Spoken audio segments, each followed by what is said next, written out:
want a sandwich. Now.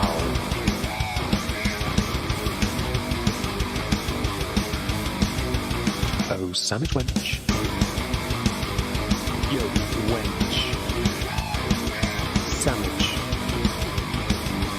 Now. I'm going to need a sandwich. A sandwich. I'm going to need a sandwich. A sandwich. I'm going to need a sandwich. A sandwich. A sandwich. A sandwich. I'm going to need a sandwich. A sandwich.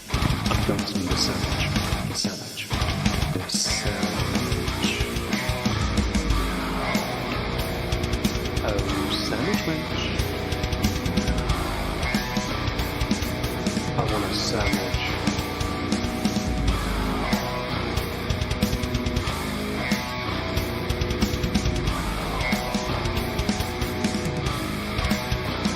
Sandwich. Hello everyone, welcome back to another PMQ stream. More banal commentary from a really boring man. You're all welcome. Today is the last Prime Minister's questions with Boris Johnson as Prime Minister. We're down to two more contenders in Liz Truss and Rishi Sunak. I believe Penny Mordaunt was evicted, eliminated, whatever the word is, today. This is all quite exciting. Do we have our third female Prime Minister or our first ethnic minority Prime Minister? It's exciting times if you want to latch onto that, but oddly enough there's a fair amount of silence when it comes to that kind of conversation. Probably because Labour are still yet to actually elect a female as their leader. Nearest they get is deputy with the chav. So, in today's PMQs, you're going to get a very obvious sense of where this is going and how boring this is going to be. And that sucks. Sorry, you're going to find out how boring it is quite quickly, but it's going to be something worth listening to because it's Boris's last time. We like watching Boris, don't we? No. So, let us dive straight in. Here we are. Let me just pull the chat up so I don't miss you all. Just going to find out where it starts.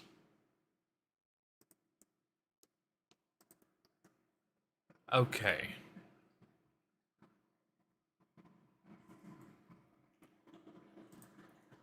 Okay. Focusing on issues and policies rather than personalities. I take this opportunity to remind members of the words of Erskine May. Good temper and moderation are the characteristics of the parliamentary debate. I expect to see that reflected today in the proceedings. I now call Kim Leadbeater. I'm just going to draw attention to this because it always bugs me. Keir Starmer. 1, 2, 3, 4, 5, 6, 7, 8, 9 women around him. He has a berth of at least 2 women before you get to any blokes. I don't understand why he has to have that. It's such a virtue signal, and an obvious one at that.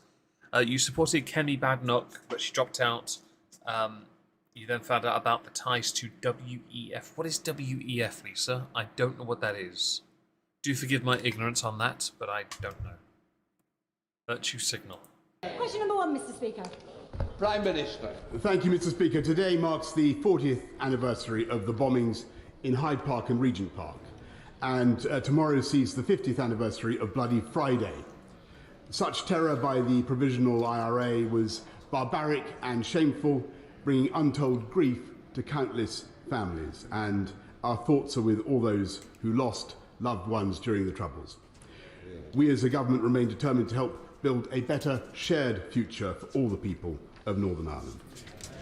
Mr. Speaker, I've spoken to the chair of the National Fire Council last night and this morning about the heroic work of firefighters in recent days. I know the whole House will want to thank them and all our frontline services who've been working hard to keep us safe. My right honourable friend, the Chancellor of the Duchy of Lancaster, will be making an oral statement later. Oh, World Economic Forum. Okay. To be fair, there was a thing on Twitter. Many were saying that when it came to the Conservatives, when Kemi Badenoch was eliminated or walked away, I guess dropped out, that was the only actual Conservative in the entire list. Mr. Speaker, I know colleagues will wish to join me in wishing England's Lionesses well in their quarter-final match. Don't care. Against Spain in Brighton this evening. And I know that the House will want to God, I hope they congratulate Jake lose. Whiteman, who produced a stunning run to take gold in the 1500 metres at the World Championships in Oregon. Mr. Speaker, as you rightly say, last week I told the House that this was possibly, that last week was possibly my last PMQs.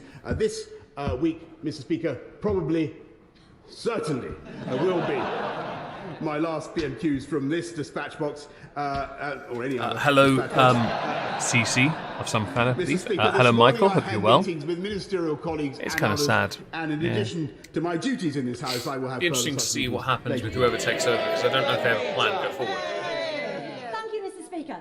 Summer recess gives all parliamentarians an opportunity to reflect on our inability to uphold the 7 principles of public life. Selflessness, openness, objectivity, honesty, integrity, accountability and leadership.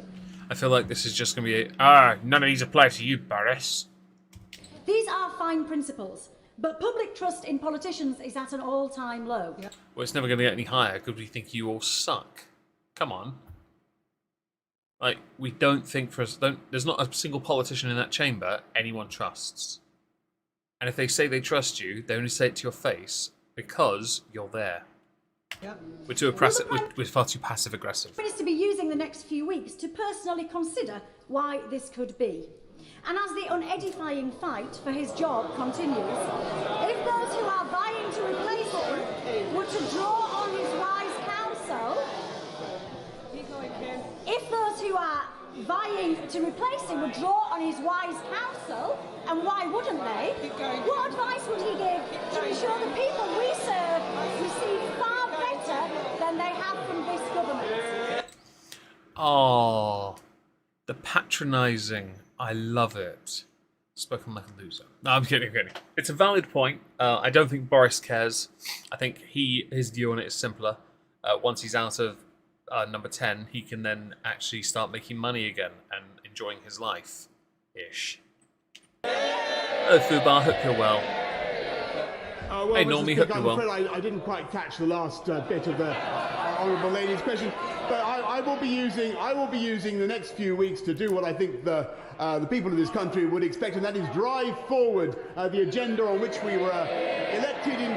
Probably will be, 2019, Lisa, because it won't be a of which majority. I think the It'll Labour be too Party tight. particularly fear the Conservative Party, and that is the agenda. And that is the agenda of uniting and levelling up, and making sure that we invest in places that for decades.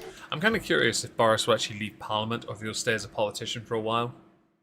Kind of curious. Were betrayed by Labour and left behind. And that is what the Conservatives are going to do, and that's why we're going to win again. Luke Evans.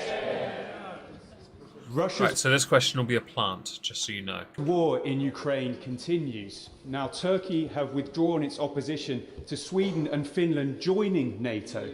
So what assessment does my right honourable friend make about the short and long-term securities of Europe now this has happened?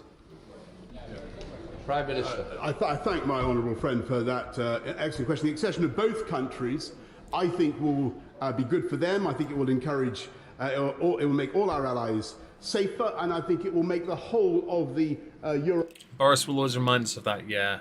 And he definitely doesn't care. As far as Liberal, Democrat and Labour coalition, it's more likely because they won't do SNP because SNP want to be free of the UK. They won't allow for that. It'll be a minority government. There's no offence to Labour here.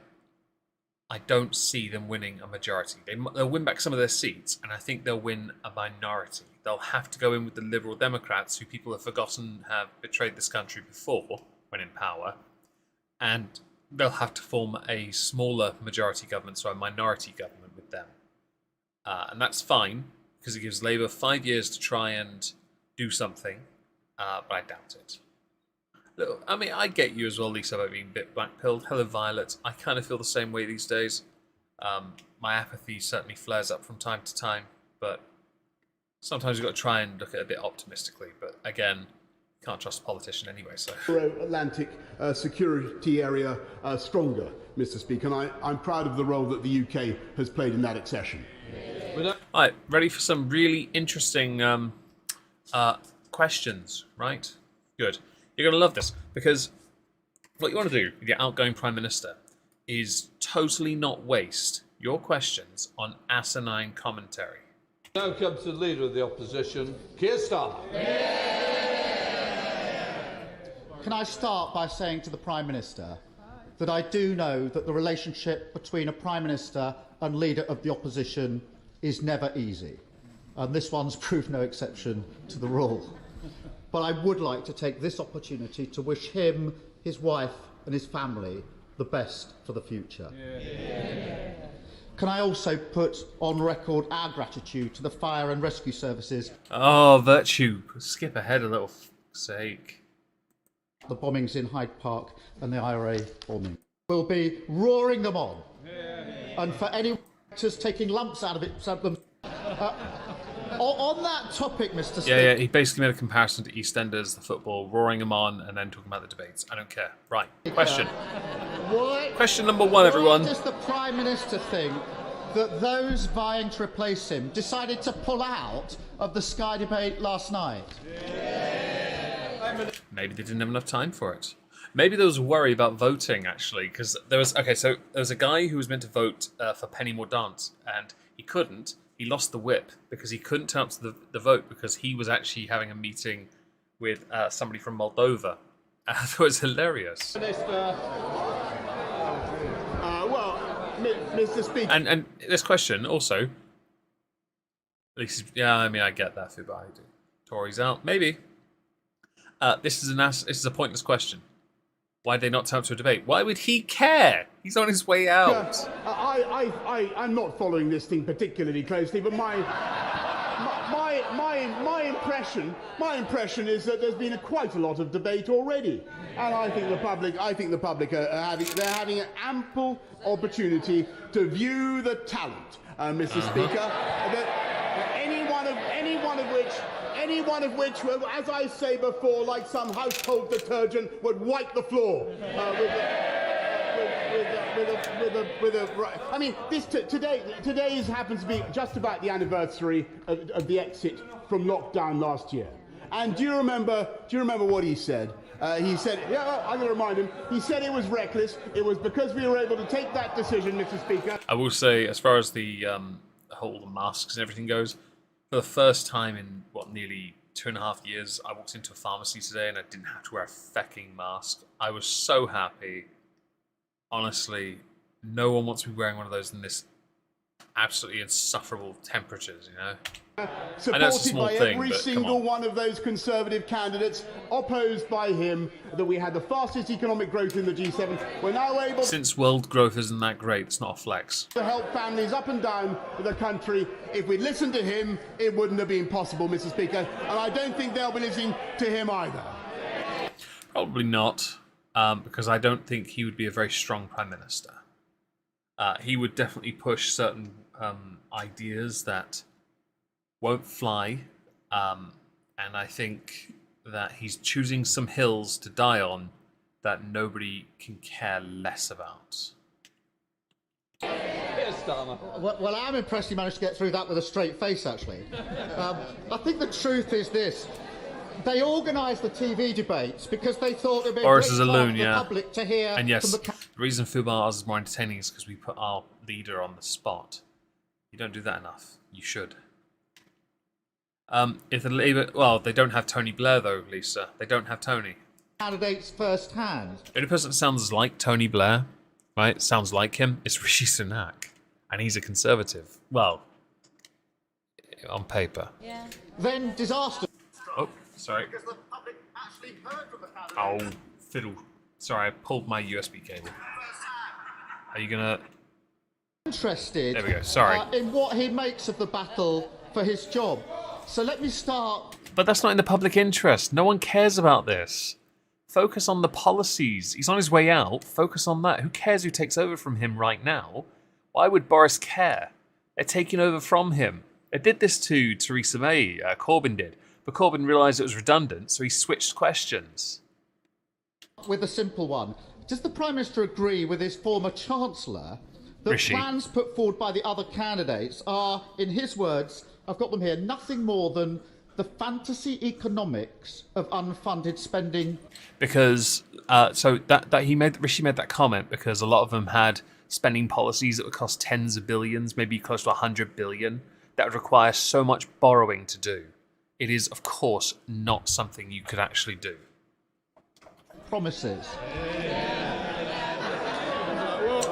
Well, Mr. Speaker, they know all about fantasy economics because they've already committed to £94 billion of extra tax. Oh, it was Labour, my mistake. Spending, Mr. Speaker, which every household in this country would have to pay for to the tune of about £2,100. It's thanks to the former Chancellor's management of the economy, thanks to this government's management of the economy, we had growth in May of 0.5%. We have more people in paid employment than at any time in the history of this country, Mr. Speaker. And I'm proud to be leaving office right now with unemployment at or near a 50-year low, Mr. Speaker. When they left office, it was at 8%. That's the difference between them and us. I bet it was costed, though. Mr. Speaker, every Labour pledge made under my leadership is fully costed. Those vying to protect him. Of course it was costed, because his idea to cost it was to then use the money that was for increased taxes to bigger companies, who will then just leave this country.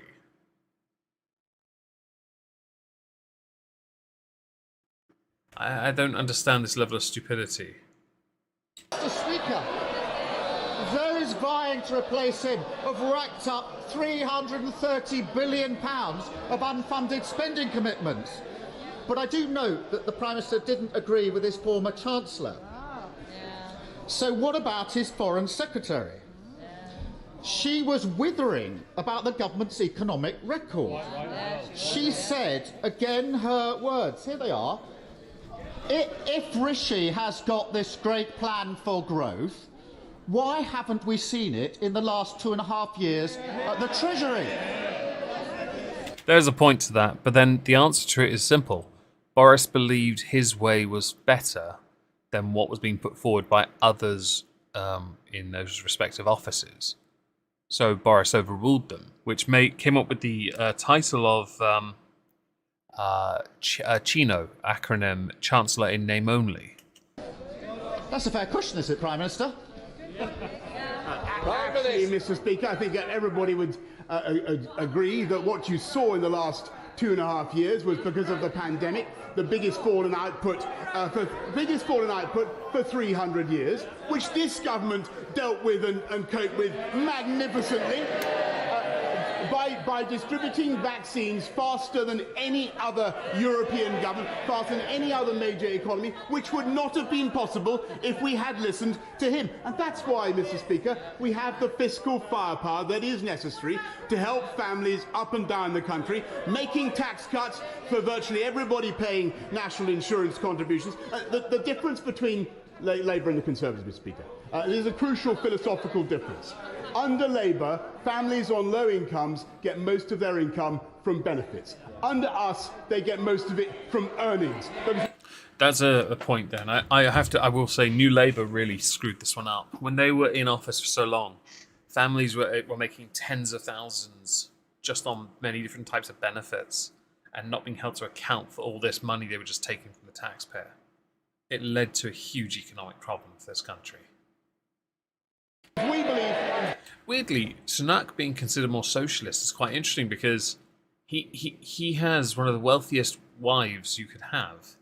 He comes from money. He even said once in an interview when he was younger, he has no working class friends because he comes from that kind of wealthy background. It's very strange, but then I guess makes perfect sense with socialist. Jobs, jobs, jobs. That's the difference, Mr. Speaker. Mr. Speaker, inflation is up again this morning and millions are struggling with the cost of living crisis. And That's why I've been going solar. Coffee thing there is to help me get solar panels for my log cabin or log home. Let's help. He's decided to come down from his gold wallpapered bunker for one last time to tell us that everything's fine. I am going to miss the delusion. But his Foreign Secretary didn't stop there, Mr. Speaker. She also said that the former Chancellor's 15 tax rises are leading the country into recession. And the member for Liz Truss, by the way. That's who he's referring to. She in the middle there is the candidate against Rishi Sunak. Rishi still holds a majority, so I don't see Liz winning, to be honest. I personally thought that if Priti Patel put her name forward, she'd win. The woman on the left. But, well, I don't know why she didn't, actually. I don't think she's interested in running. Portsmouth North was even Mog should more run. It'd be scathing. hilarious. She said, again her words, our public services are in a desperate state. Yeah. We can't continue with what we've been doing because it clearly isn't working. Yeah. Has the Prime Minister told her who's been running our public services for the last 12 years? Mr. Speaker, this is absolute. And again, he's doing this completely satirical. This is the government. This is the government that is investing. No, Penny's out. It's just Liz Truss and Rishi Sunak, Lisa. Penny was eliminated today, which is a shame because for a long time she was considered. Yeah, no. £150 billion in infrastructure, in skills, in technology. He talks about public services. What really matters to people in this country right now is getting their appointments, getting their operations, fixing the COVID backlogs. That's what we're doing. Fixing the ambulances. That's what he should be talking about, Mr. Speaker. And that's why we voted through. That's why we passed. I'd rather that Keir Starmer had actually asked questions about what the government is doing, and not hyper-focusing on what others have said that might take his job. I legit don't care. I want them to talk about what's going to happen, and what's happening policy-wise. Because new government comes in, they're not going to change too much from what Boris has done. They'll change a little, yes, but they won't change too much. The £39 billion health and care levy, Mr. Speaker, which they opposed. Every time something needs to be done, Mr. Speaker, they try to oppose it. No one does, to be fair, Lisa. Sunak is a strange one because he hasn't been a politician that long. He's had. I'm going to check him out. Check it actually. If only it was satirical. It's what the future candidates think of his. Mr. Speaker. We want to get through PMQs because there's quite a few of you. Rishi Sunak, so try this. Will be more helpful. Rishi Sunak assumed office as a parliamentarian in 2015. And it's a similar rise to that of David Cameron. Serve one complete term, maybe a little bit more, and then, you know, he's close to the top job. That's insane. In fact, if I look David Cameron up, I'm pretty sure I'm right. David Cameron had a very quick rise up the ranks. David Cameron, Prime Minister. Yeah, so he was, let's see, Shadow Cabinets. He was, from 2001 to 2016, he was leader of the Conservatives, 2005. Prime Minister, leader of the opposition until 2010. So he was, you know, he did, 5 years then, and then he did 6 years as Prime Minister. He was, a very quick rise, but this would be even quicker for Rishi, which would be nuts, really, wouldn't it? Especially if he won't get a full term. We'll get through in order to do that. Keir Starmer. I appreciate they may not want to hear what their future leader thinks of their record in government, but I think the country needs to know. If only it were satirical, Prime Minister. It's what the candidates think of the record. Yeah. But among the mudslinging, there was one very important point, because the member for Saffron Walden claimed that she warned the former Chancellor that he was handing taxpayer money directly to fraudsters in COVID loans. She says... Billions lost, by the way. He dismissed her worries. I think he, in an attempt just to focus on getting the country up and running again, didn't want to waste lots of money trying to get that money back. And that as a result, he cost the taxpayer £17 billion. I think that should be paid back, personally. Does the Prime Minister think that she's telling the truth? Yeah, she's out. Kemi Badenoch was out a few days ago. One of the ago. last blasts from Captain Hindsight, Mr. Speaker, because at least to me, because they were the party. I remember they were the party who were so desperate for us to be hiring their friends with PPE. They wanted a football agent to supply and a theatrical costumier to supply PPE. Do you remember, Mr. Speaker? We had to get that stuff at record speed. I think it's funny, Lisa, that the Conservatives have normally had a more diverse leadership because they've had 2 women Prime Ministers, that's 2 more than Labour anyway. They're already 2 up. I'm sorry, but Labour are trying to be this very progressive party. but they fall short when they realise the wrong type of woman was in charge of the country twice, apparently. I think Kemi is best do. I don't know enough about her. I mean, she had some very, I guess they consider based views when it came to equality, and yes. Probably, Cyrene, I don't know. We produced £408 billion worth of support for families and for businesses up and down the country, Mr. Speaker, and the only reason we were able to do it at such speed is because we managed the economy in a sensible and moderate way. And Labour, every time they've left office, it's with unemployment higher, they're economically illiterate, Mr. Speaker, and they would wreck the economy. There is a point to that, by the way. Labour have been busted on that, but that's not to say... By the way, some of the times when the Conservatives have been voted out, they've only been voted out because they've been in for so long. People are like, oh, but now it's time for a change. John Major being the obvious one. He didn't really do anything wrong, to be honest. Comparatively, he did bugger all wrong. He just got voted out because the Conservatives have been in office for so long. And people are like, oh, it's time for a change. Tony Blair, he'll save us. 13 years later. Yep. I think the message coming that's out true, of Ola. this Thank leadership you for being that contest is pretty person. clear. I know They what got you us mean. into this mess. And I don't think this is a shot at you or anything, but the point of it is, and this is the point that I guess has gone over your head, is that some parties, this party in particular on the screen right now, make it a point. If they make that the bleeding point, and they themselves can't themselves abide it, then it's a null point. But I'm pointing out that by comparison, they have fallen flat because they themselves are not what they say they are. I hope that answers your critique. Thank you. You're not being a jerk at all, but yeah. And they've no idea how to get us out of it. The Foreign Secretary says we can't John Major go was on boring, without I'll current agree. economic He was policy. dull. But I was a kid The then. member I for just remember Portsmouth seeing him North thinking he looked like my bemoaned the fact headmaster. that what we've been doing has not been good enough. Who also looked like the demon And the headmaster, member for who also Saffron looked like Jack Walden Straw. probably puts it best when she simply asked, why should the public trust us? We haven't exactly covered ourselves in glory. Yeah, but there's no such thing as that, is there? How does anyone cover themselves in, well, to quote this, glory? Words. Like how? Their future leaders' words. They've trashed every part of their record in government, from dental care and ambulance response times to the highest taxes in 70 years. What message does it send when the candidates to be Prime Minister can't find a single decent thing to say about him, about each other, or their record in government? Well, to be honest, so this is where the Conservatives always go wrong. They are the party of snakes. They've always been the party of snakes. They always infight, and it always causes these issues. I'll go back to Margaret Thatcher. She served a very long time, and then she was knifed by her own party. Now, yes, there are some reasons for that, but she was. And then one of the dullest men in Parliament took over, akin to that of Gordon Brown in the future, who was equally very dull, but different kind of dull. He ruined the economy first, and then people forgot he did that, focused on the fact that he's so dull.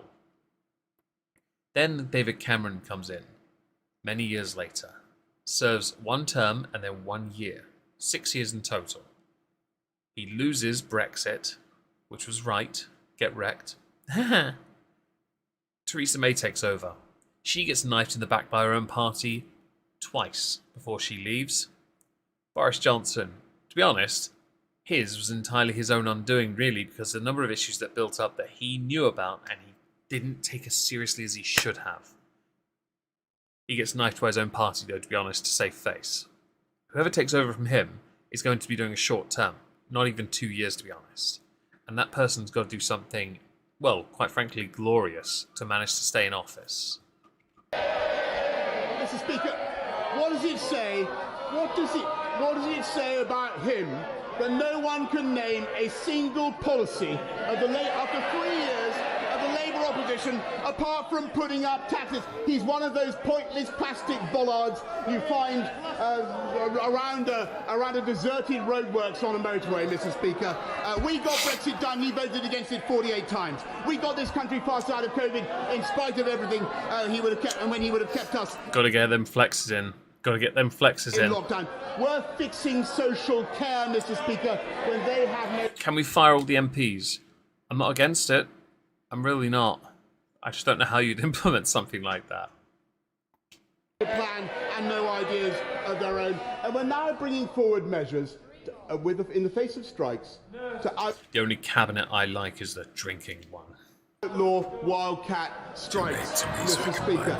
I can tell you Okay, it's for to solar outlaw panels. wildcat strikes. I can tell you why he does that funny wooden flapping gesture. I'll tell you why he does that funny wooden flapping gesture. Because, Mr. Speaker, he's got the union barons pulling his strings from beneath him. That's the truth. I like that, by the way, Boris had to take this crap from you guys, and you don't really have a response. It's more like, oh, you're so immature. £100 million, Mr. Speaker. We've restored our democracy and our independence. We've got this country through COVID, and I'm proud to say that when it comes to tackling climate change or sticking up for Ukraine, we have led the world. That is true, actually, Orla. I would like Labour, if they so desperately want an election, I would like them to, and I know why they won't, I'd like them to show or explain what it is they could do better. Problem with that is, if they create now a manifesto and it shows what they plan to do, Conservatives could take some of it and use it, and that would ruin Labour, really, wouldn't it? Well, it wouldn't at the same time, but it would, because they can only claim that it's been stolen from them, and the Conservatives would be implementing it, going, oh, look what we did under our watch. On the international stage, and I want to thank my friends and colleagues on these benches for everything that they have done. Do I really want to suffer any more of this? It was Boris's last time. Okay, so we'll give the paper pervert a question. Economy. The biggest fall in living standards since the 1970s. Seemed to go right. People's pay in real terms falling at the fastest rate on record, with the worst economic growth forecast in the G20 outside Russia, and the highest inflation in 40 years. Personally, I'd like to thank the Prime Minister in his capacity as Minister of the Union for driving support for independence to new heights. You're not getting it, though, because to get it, you have to get his approval or the future Prime Minister. No one's going to give it to you, which means any vote you do is illegal and therefore invalid. Mr. Speaker, Westminster is holding You're a one-party system. Scotland back. The economy is Holding you back? From what? Holding you back? Are you trying to fight a bully? And we're just holding you back so you don't get into a fight? failing, and this Prime Minister has driven us to the brink of a recession. Isn't it the case that the Prime Minister's legacy of catastrophic mismanagement has paved the way for the end of the Union? Oh, it's such a melodramatic statement. You seem... Oh, you know, I don't know how to respond to this without calling you a complete plonker. But in more, you know... let's call it... polite language, yes? You're not going to get your vote. So why are you so desperate to keep saying... The problem you've got is, the only way you guys drive up support in Scotland is by continually pushing anti-English rhetoric. And you've been doing it for decades. Yes, this government isn't great. Nor was Labour, to be honest. But that's the problem you're not going to be able to, come to terms with. And even when you're out of the union, you're then on your own. Yes, you have some resources we'd like to have trade deals with you for. Sure, water is a great one. But beyond that, you really don't offer us much, and you won't have a stable economy. Your one-party system will fall apart, and then you'll probably end up going back to the good old days of clans. I don't need to give Boris his chance to answer that, because it's a pointless question. So, as you could see, this week they asked nothing of value or substance that anyone would actually want to listen to. Shocker, I know. It's almost as if they all phoned it in this week, because why bother making a concerted effort? Anyway, as we're finished, thank you very much for joining me. I'm sorry that this was done on the fly and I didn't promote it. I probably should have. My apologies. But I really wanted to give Boris his last hurrah, I guess. So I'm going to vanish now. And I don't know, do something. Twiddle my thumbs, read a book, get some water. Thanks for joining, everyone. I'll see you tomorrow on this channel for Nick Avocado Research Stream for April, May,